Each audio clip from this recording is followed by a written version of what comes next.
পুরুষ শব্দটা ছোট হলেও তার কাঁধে থাকা দায়িত্ব ছোট হয় না। একজন পুরুষ শত কষ্ট সহ্য করলেও সে তার পরিবারের কষ্ট কখনোই সহ্য করে না। সুখে দুঃখে বিপদে আপদে পুরো পরিবারকে বুকে আগলে রাখে। আর তাই সে হয়ে ওঠে পরিবারের একজন অভিভাবক। পুরুষ শব্দটা শুনলেই মনে হয় এমন একজন কাছের মানুষ যার কাছে অনেক কিছু পাওয়ার আছে।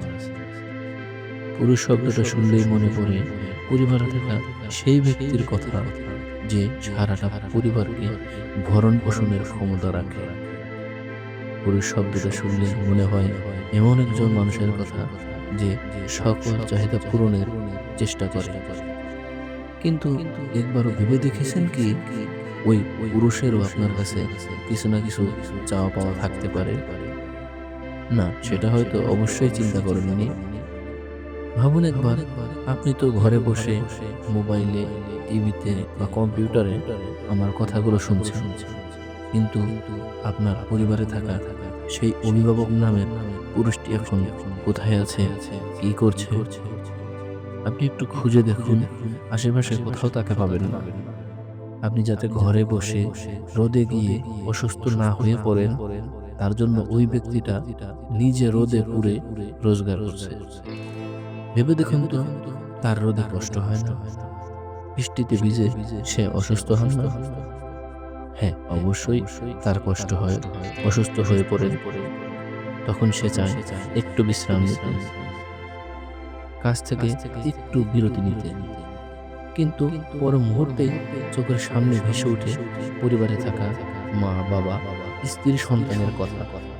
বিশ্বাস করুন, তখন ওই পুরুষের ক্লান্তি, কষ্ট, অসুখ, দুর্বলতা কিছুই থাকে না। মনের প্রফুল্লতার সঙ্গে কাজ করতেই থাকে।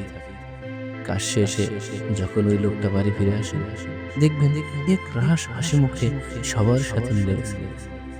এত ক্লান্তি, এত অসুস্থতা, এত দুর্বলতা কিছুই তার মাঝে নেই। ঠিক ওই অভিভাবক নামের বটগাছটার নামই হচ্ছে পুরুষ। হ্যাঁ, শত কষ্ট সহ্য করে বাকি সকলকেই সুখে রাখার চেষ্টা করার নামই পুরুষ। পরিবার বিপদে পড়লে সকল বাধা পেরিয়ে বিপদ থেকে কিভাবে রক্ষা করা যায় সেই চিন্তা করে সেই অভিভাবক। সকল চাহিদা পূরণ করার মানুষটাই তো সেই পুরুষ।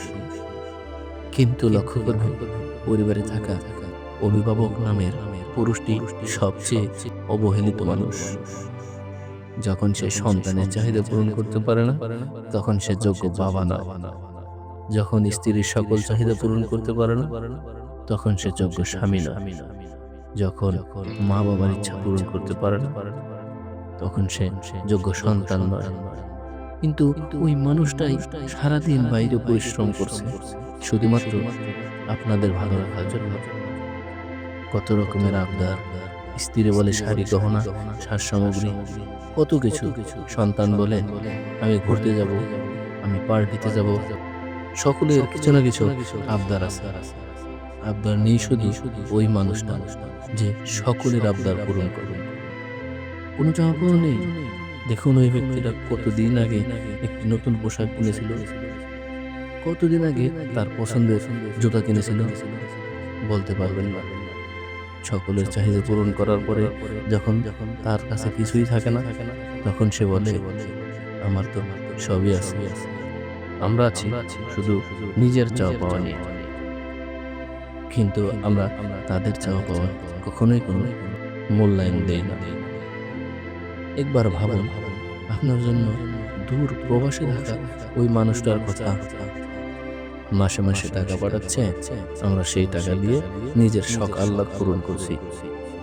দূর প্রবাসে বসে থাকা মানুষটা সকলের চাহিদা পূরণ করছে, নিজের কি কোনো চাহিদা পূরণ করছে?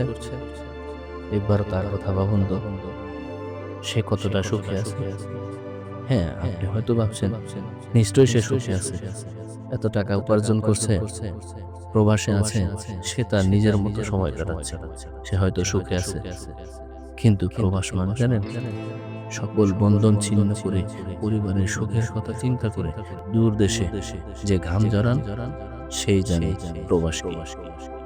প্রচণ্ড রোদে কাজ শেষে হাত পায়ে ফসকা পড়া মানুষটি যখন পরিবারের ফোন ধরে মিথ্যা বলে যে আমি ভালো আছি, সে জানে প্রবাস কি।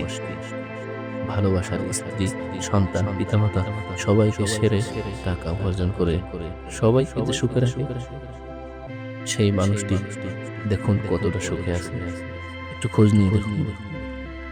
আর সেই মানুষটাই পুরুষ।